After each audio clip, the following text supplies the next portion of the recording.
오늘 외우신 하나님 말씀 요한복음 1장 29절 말씀 한 절 말씀 함께 봉독하도록 하겠습니다. 함께 읽을 때 하나님의 음성을 들으시기 바랍니다. 시작. 이튿날 요한이 예수께서 자기에게 나아오심을 보고 이르되 보라 세상죄를 지고 가는 하나님의 어린 양이로다. 아멘. 여러분, 제가 강단에 이렇게 올라왔을 때 여러분 저에 대해서 뭘 처음 보시나요? 목사님 넥타이가 어떤지, 안경이 잘 어울리는지, 머리 스타일이 머리 깎았네, 이게 보이십니까?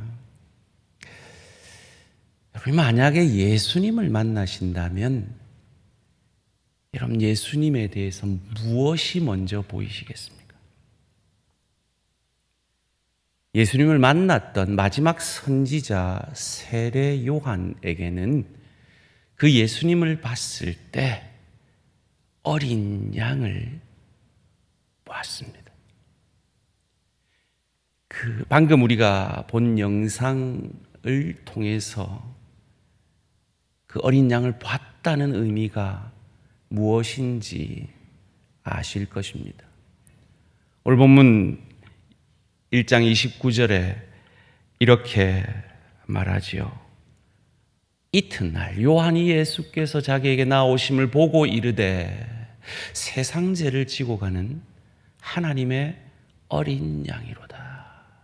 하나님의 능력을 본 것도 아닙니다. 저 사람이 내게 오병이어의 기적을 베풀어 줄 것이다.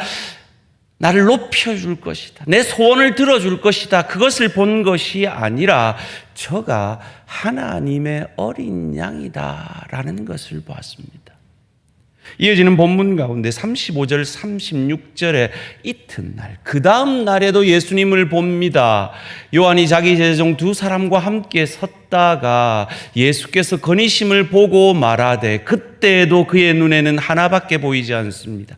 저가 하나님의 어린 양이로다. 여러분은 예수님을 만나면 무엇이 보이시겠습니까? 여러분이 예수님을 만난다면 무엇을 원하시겠습니까?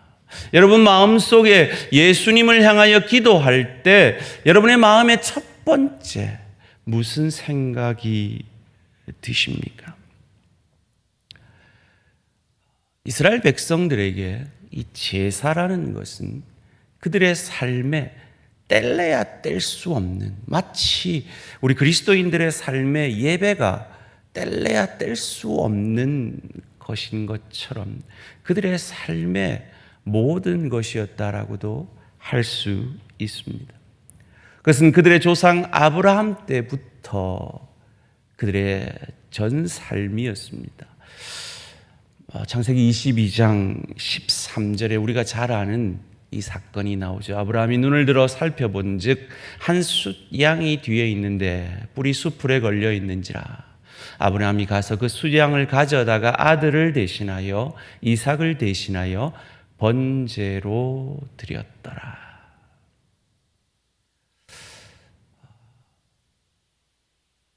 이삭이 죽어야 하는데 이삭 대신에 양이 죽은 이 사건.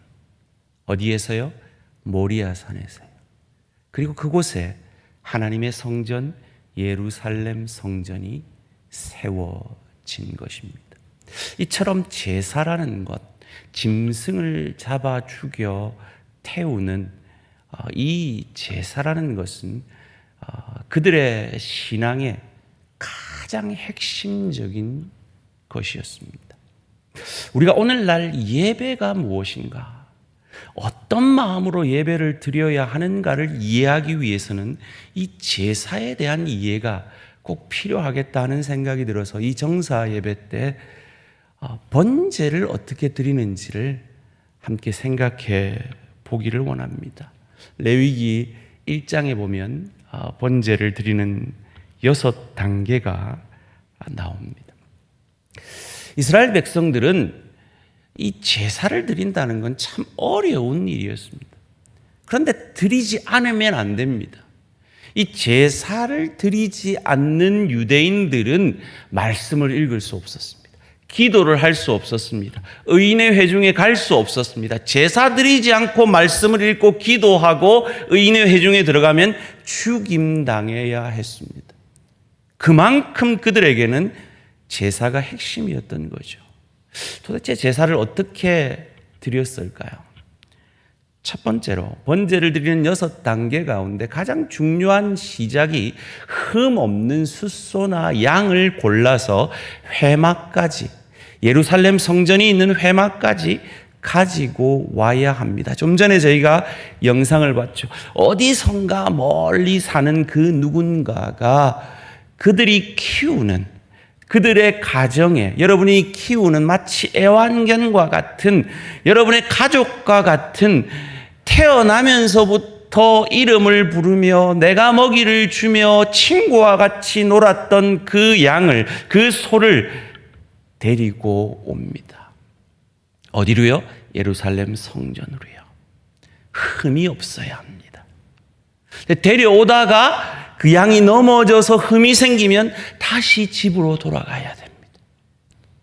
그리고 흠 없는 양을 다시 데려와야 합니다. 그 과정이 몇 번이나 반복될지라도 흠 없는 짐승이 아니면 제사를 드릴 수가 없었습니다. 저는 이 말씀을 묵상하면서 주일날 예배를 나올 때 오늘 이 금요기도회를 하려고 멀리서 오는 우리 성도님들이 생각이 났습니다. 버스를 3번 갈아타고 2시간이 걸려서 예배 1년만으로 오는 그 성도들을 볼 때마다 목회자인 저는 감동이 됩니다. 감격이 됩니다. 하나님은 오죽하시겠습니까? 그들의 그 정성에 하나님은 감동하시는 것입니다. 새벽 기도를 나올 때 걷지 못하는 우리 성도님이 보조기구를 앞에 끌고 그 새벽을 깨우러 나오는 모습을 보면 저는 눈물이 납니다. 우리 아버지 하나님은 또 어떠하시겠습니까? 소원합니다. 우리 모든 대한가족들 주님 앞에 설 때까지 2발로 예배의 자리를 지킬 수 있는 축복이 있으시기를 주님의 이름으로 축원합니다. 2번째로 그 짐승에게 안수합니다.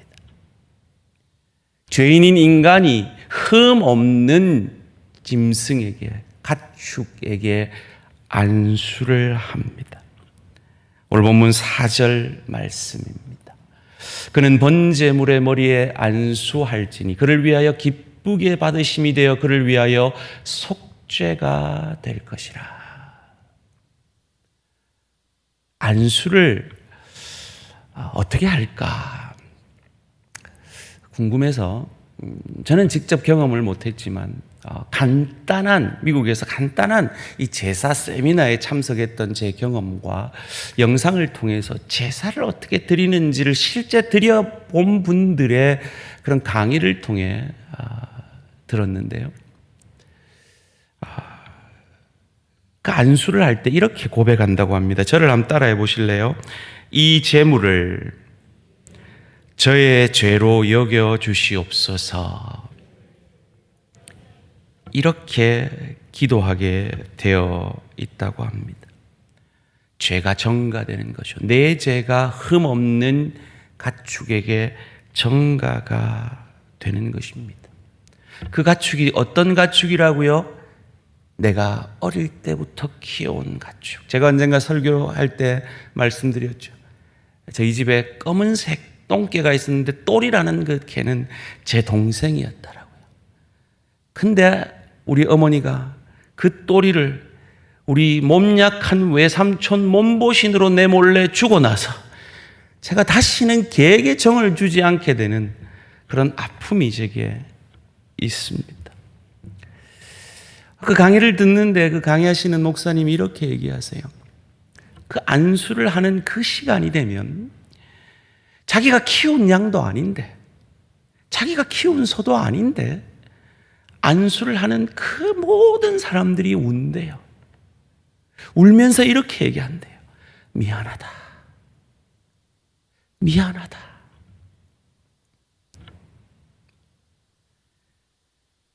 세 번째로 소를 잡아야 됩니다. 오늘 본문 5절 레위기 1장 5절 말씀입니다. 그는 여호와 앞에서 그 숫송아지를 잡을 것이요 아론의 자손 제사장들은 그 피를 가져다가 회막문 앞 제단 사방에 뿌릴 것이며. 자, 여기서부터 임산부나 마음이 약한 분들은 조금 이해하고 들어주십시오. 이걸 누가 죽이느냐? 오랫동안 여러 차례 제사를 드린 제사장이 죽이는 게 아니에요. 그 짐승을 가지고 온 죄인인 이스라엘 백성이 죽이는 거예요. 자기 가족 같은 그 가축을 스스로 도축을 해야 돼요. 도축하는 데는 한 3가지 정도 방법이 있다고 합니다. 하나는 칼로 이 짐승의 미간, 여기를 정확하게 딱 때리면 죽는데요. 근데 무슨 대장 축산업에 종사하는 사람도 아니고 일반인이 그 짐승의 그 미간 사이를 딱 때리는 건 어렵죠. 불가능에 가깝습니다. 그런데 짐승이 움직이면 딱 미간을 때려야 되는데 왼쪽 눈을 탁 깨트립니다. 오른쪽 눈을 터뜨립니다. 그래 어찌어찌해서 죽는 거죠. 피가 낭자합니다. 또 다른 방법은 이 동맥을 끊는 거랍니다.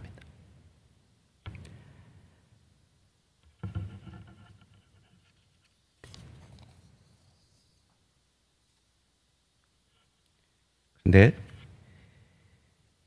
동맥을 끊으면 즉사하지 않는데요. 위에서 피를 짜주어야 된대요. 피가 낭자하죠. 그 가족 같은 가축이 죽어가는 그 순간에 그냥 울부짖는 소리가 들립니다. 아까 그 아이들, 영상의 그 아이들이 자기 가족 같은 그 짐승이 그렇게 죽어가는 것을 볼 때 울지 않겠습니까? 또 하나의 방법은 긴 칼로 심장을 찌르는 거래요. 여러분 우리 투 봤잖아요. 이제 소를 계속 괴롭히다가 마지막에 투사가 그 망토를 탁 벗어버리고 자기만 딱 1대1로 칼을 하나 잡고 이제 막 나서잖아요. 그때 돌격할 때 그 등을 정확하게 찔러가지고 심장을 정확하게 찌르면 그 자리에 죽는데요. 근데 그 정확하게 찌르는 그게 심장 가운데서도 우표 크기만한 그 부분이래요. 이 숙련된 이 투사들은 그 부분을 찌를 수 있지만 일반인은 못 찌르죠. 그 가족 같은 짐승이 죽을 때까지 계속 찌르는 거예요. 죽어가는 거예요. 자기 앞에서 그 고통을 당하면서 그 가축이 죽어가는 모습을 피가 낭자하면서 보는 것입니다. 그게 제사입니다. 낭만적인 것이 제사가 아닙니다. 네 번째로 짐승의 가축을 벗겨야 합니다. 오늘 보면 6절 말씀, 레위기 1장 6절입니다. 그는 또 그 번제물의 가죽을 벗기고 각을 뜰 것이요. 이 털 깎는 게 아닙니다. 가죽을 벗기는 겁니다. 제가 말씀드렸죠. 제가 생선 껍질 자르려다가 죽는 줄 알았다고. 생선도 그런데 가축은 더 하죠. 전문가들은 발목에 이렇게 탁 자르면 표피가 딱 나눠져서 쭉 하고 가죽이 벗겨진대요. 그런데 전문가가 아닌 사람들은 그렇게 쉽게 벗겨지지 않죠. 고생해서 그 가죽을 벗겨내어야 합니다. 그리고 5번째로 짐승의 각을 뜹니다. 마디마디 다 자릅니다. 목을 자르고 손목을 자르고 여기를 자르고 여기를 자르고 손가락을 자르고, 아니죠, 발가락이죠. 각을 뜹니다.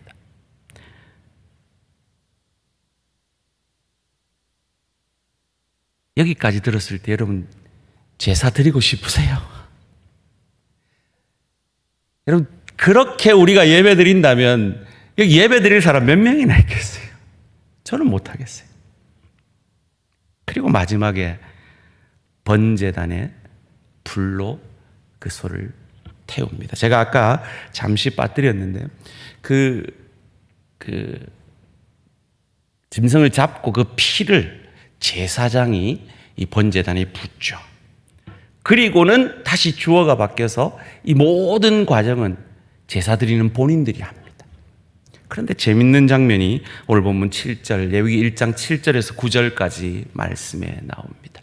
제사장 아론의 자손들은 제단 위에 불을 붙이고 불 위에 나무를 버려놓고, 아론의 자손 제사장들은 그 뜬 각과 머리와 기름을 제단 위에 불 위에 있는 나무에 벌려놓을 것이며, 9절 말씀 함께 읽습니다. 시작. 그 내장과 정강이를 물로 씻을 것이요 제사장은 그 전부를 제단 위에서 불살라 번제를 드릴지니 이는 화제라 여호와께 향기로운 냄새니라.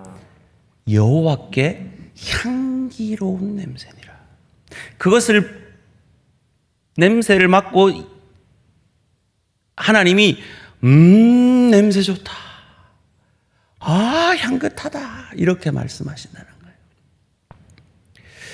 거예요. 하나님은 악인도 죽는 것을 마음 아파하시는 분이시잖아요. 그런데 죄 없는 짐승이 죽어져 태워지는데 하나님이 그걸 흠양하신대요. 왜일까요? 여러분, 도살과 제사를 지금 과정을 쭉 들으시면서 도살에는 없는데 제사에는 있는 단 한 가지가 있습니다. 그게 뭐죠? 안수입니다. 그 안수를 통해 이스라엘의 죄가 그 짐승에게 전가되어졌기에 하나님은 그 냄새를 흠양하시는 것입니다. 하나님의 눈에는 그 소가 죽어진 것이 아니라, 그 양이 죽어진 것이 아니라 그 제사드린 사람의 죄가 죽어진 것이기에 하나님은 그 냄새를 기뻐하시는 것입니다. 그 안수를 예수님이 인간의 대표자인 세례 요한에게 받으셨습니다. 세례 받으심으로 죄인의 자리에 들어가기 위해서, 우리의 죄를 전가받기 위해서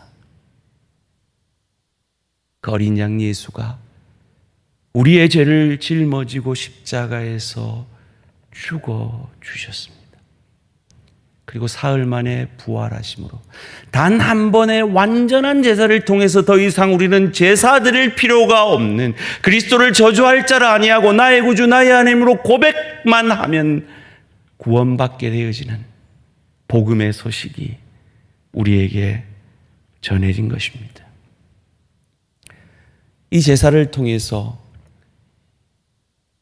이 정사 예배 가운데 우리가 받을 교훈이 무엇일까요? 첫째로, 죄에 대한 경각심을 가져야겠습니다. 오늘 우리는 은혜의 시대를 살아가고 있습니다. 우리는 예수 믿고 구원 얻는 이 은혜에 너무 익숙해져 있기 때문에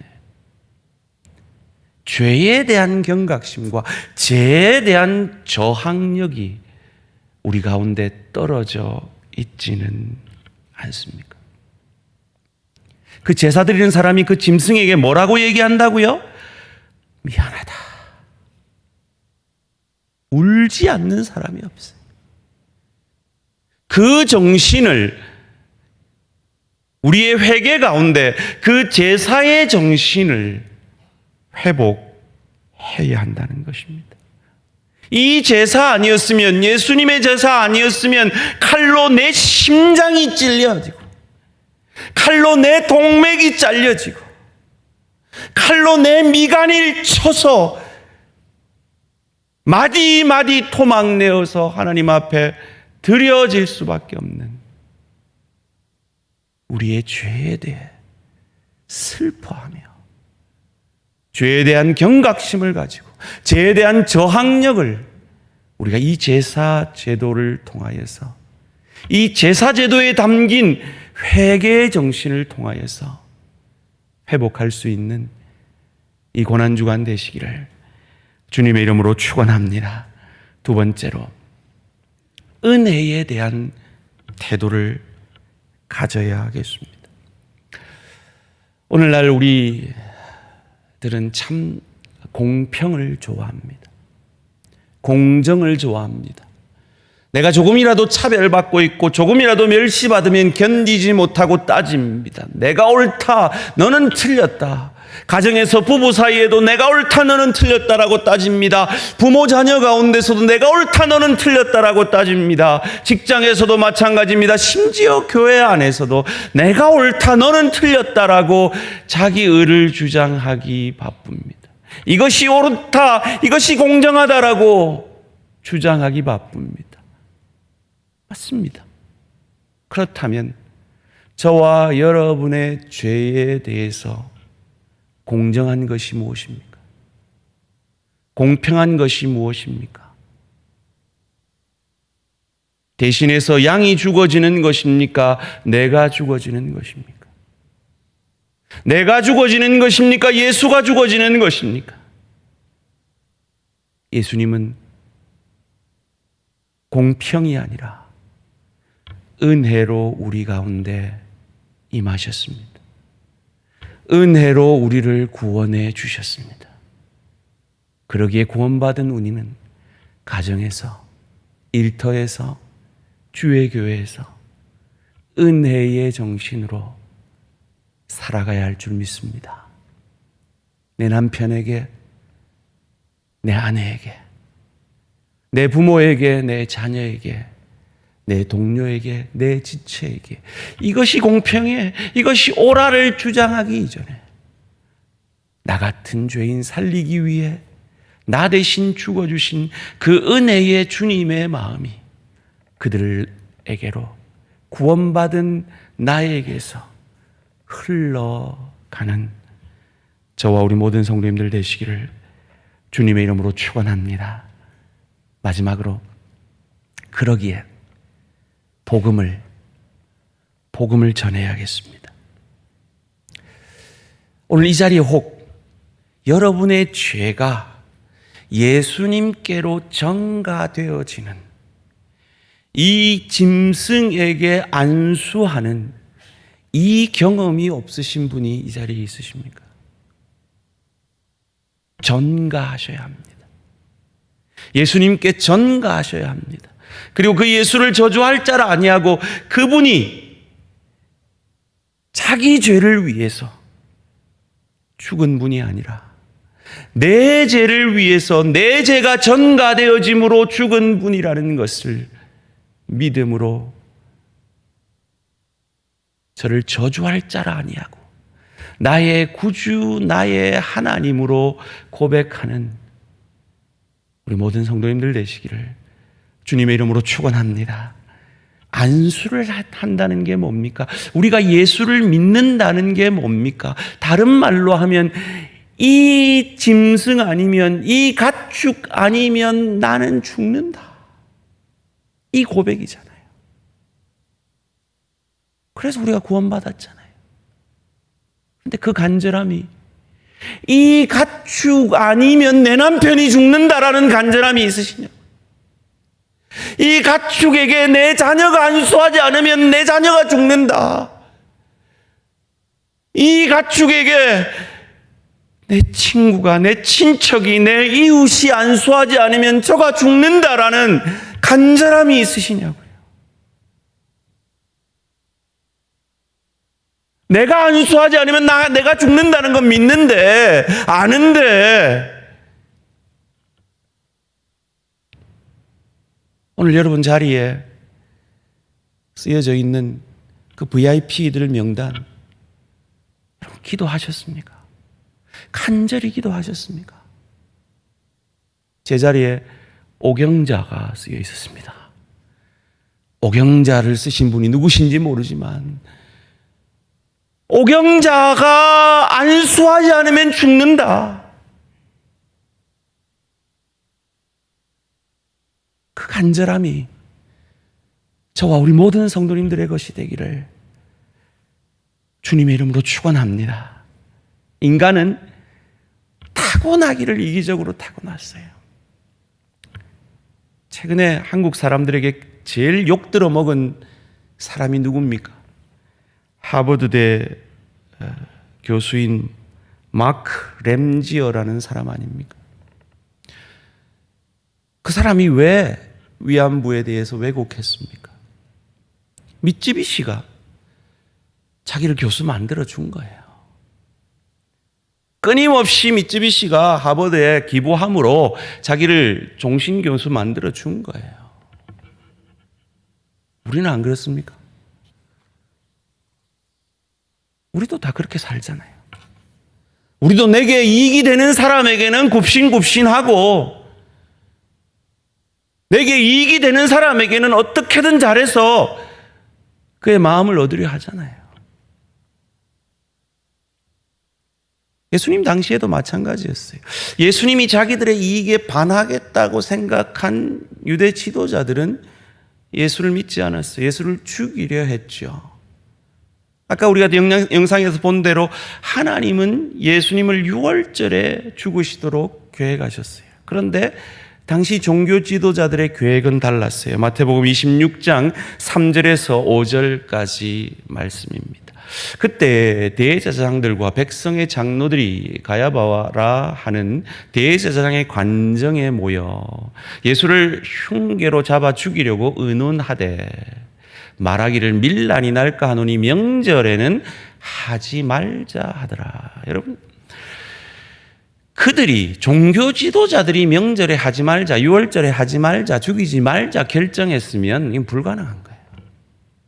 마치 여러분이 여러분 가족 생각할 때, 여러분 남편 생각할 때, 저 사람은 도저히 믿을 사람 아니야.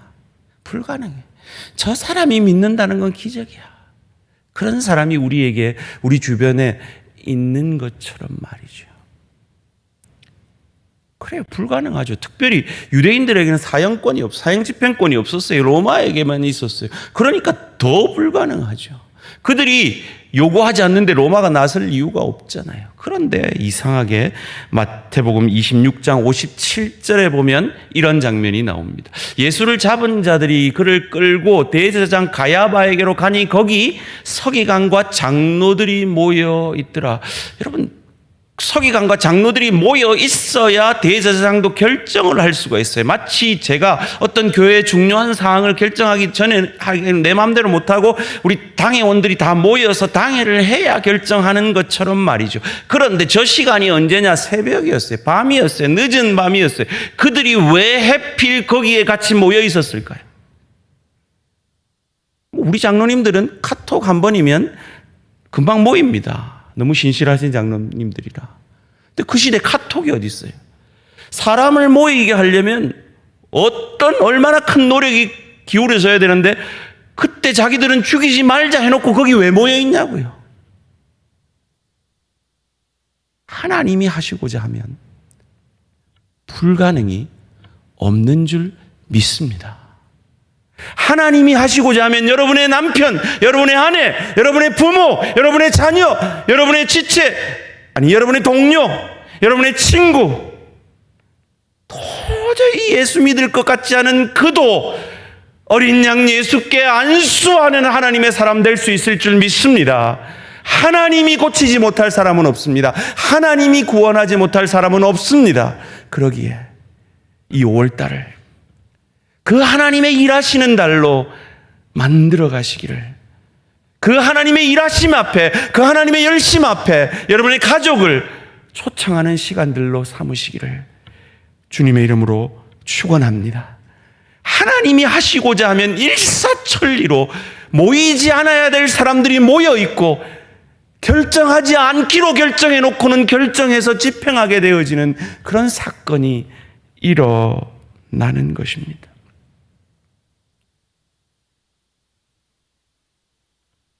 이 5월을 가족 초청의 달로 교회가 기도하며 나아갑니다. 하나님 앞에 간절히 기도하시며 그 가족을 구원하도록, 그 가족이 예수 믿도록, 그 가족이 예수께 자기의 모든 죄를 안수함으로 우리의 과거, 현재, 미래의 모든 죄가 사함받아 구원받은 것처럼 내 가족도 구원하고, 내 가족이 거기 안수하지 않으면 지옥 형벌 가운데 영영이 살 수밖에 없는데 그 간절함으로 내 죄를 사함받는, 내가 구원받는 그 간절함을 넘어서는 마치 바울처럼, 마치 모세처럼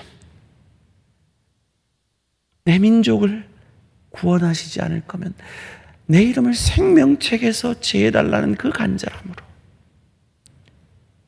내 가족이 예수께 안수함으로 구원받게 되어지는 역사를 이 아름다운 계절 5월에 여러분의 간절한 기도와 그 복음을 위해서 죽어지고 낮아지고 어찌해서든 이 복음의 역사를 그 가족이 느낄 수 있도록 내 자존심을 내려놓고 할 수 있는 모든 사랑과 할 수 있는 그리스도의 모든 은혜를 내 가족에게 비추어 내므로 그 가족이 복음 앞에 엎드릴 수 있는 기회를 만들어내는 우리 모든 성도님들 되시기를 주님의 이름으로 축원합니다. 이 시간 함께 그것을 위해 기도하기를 원합니다. 하나님, 이 5월에 구원받지 못한 내 가족, 구원받지 못한 내 가족 같은 친구, 이웃, 동료, 그들의 죄를 어린 양, 죄 없는, 흠 없는 어린 양 예수께 전가하는, 안수하는 믿음의 축복이 있어지게 하여 주시옵소서. 하나님, 그를 위해서 제가 구원받은 자답게 죄에 대한 저항력을 가지게 하시옵소서. 그걸 보여내게 하시옵소서. 그들에게 은혜를 보여내게 하시옵소서. 옳고 그름이 아니라 은혜를 그들에게 보여내는 자 되게 하시옵소서. 간절히 하나님 앞에 도우심을 구하며 기도하는 시간 갖겠습니다. 주여 한번 부르고 기도하러 나아갑니다. 주여, 아버지 은혜 내려 주시옵소서. 아버지 은혜 내려 주시옵소서. 아버지 은혜 내려 주시옵소서. 아버지 없는 어린 양 예수의 피 흘리시고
달라는 간절한 마음으로 기도하며 그들에게 죄에 대한 정령을 가진 그리스도인다운 모습을 보여내므로 은혜의 통로로 옳고 그름이 아니라 그 옳음을, 그 틀림을 감싸 안을 수 있는 은혜의 증거자로 가족에게, 친구들에게 삶으로 보여내므로 복음 전하여 그들이 하나님 앞에, 복음 앞에 나올 수 있는 그 복음의 좋음이 무엇인지, 그 복음의 유익함이 무엇인지 나를 통해서 알게 되어짐으로 구원 얻게 되어지는 이 아름다운 어머니 되어질 수 있도록 주여 은혜 내려 주시옵소서.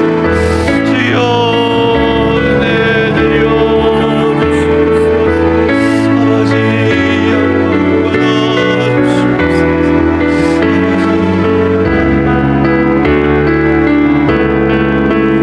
함께 찬양으로 고백합니다.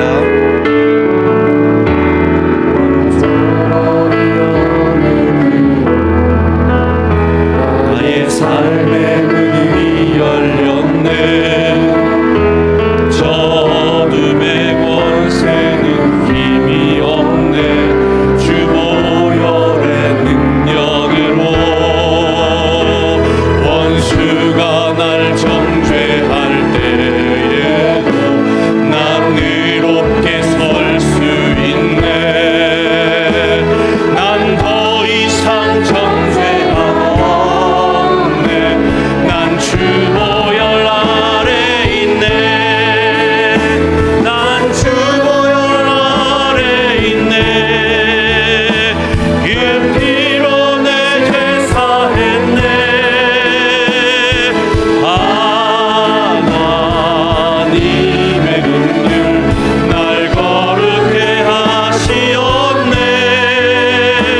난 주 보혈 아래 있네. 난 원수의 어떠한 공격에도 더 이상 넘어지지 않네. 난 주 보혈 아래, 두 손 들고 고백합니다. 난 주 보혈, 난 주 보혈 아래 있네. 그 피로 내 죄 사했네. 하나님의 긍휼 날 거룩해 하시었네. 난 주 보혈 아래 있네. 난 원수의 어떠한 공격에도 더 이상 넘어지지 않네. 난 주 보혈 아래 있네.